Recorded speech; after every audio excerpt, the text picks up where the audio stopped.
دیکھیے اسی غزل کا جو ہے چھٹا شعر ہے. شعر اس طرح ہے کہ رنج سے پھوگر ہوا انسان تو مٹ جاتا ہے رنج.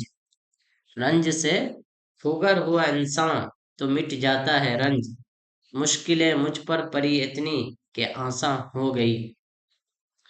یہ میرا بہت پسندیدہ شعر ہے اور میں اسے پڑھ کر اپنے آپ کو صبر دیتا ہوں، بہلاتا بھی ہوں.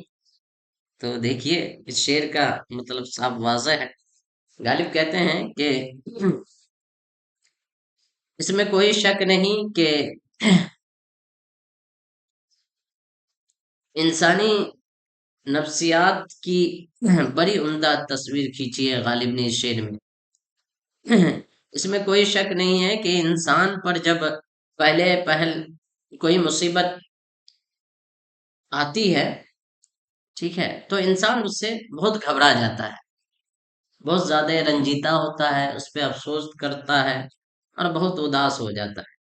لیکن اسی جگہ غالب حوصلہ دیتے ہوئے کہتے ہیں کہ جب مصائب کا نزول جو ہے، مصیبتوں کا آنا جو ہے لگاتار ہو، یعنی یکے بعد دیگرے مصیبت آتی رہے، یعنی آپ کی زندگی میں آزمائش ہی آزمائش ہوتی رہے، تو انسان جو ہے اس کا عادی بن جاتا ہے. مطلب انسان کو اس رنج کو، اس غم کو سہنے کا جو ہے عادت پڑ جاتا ہے.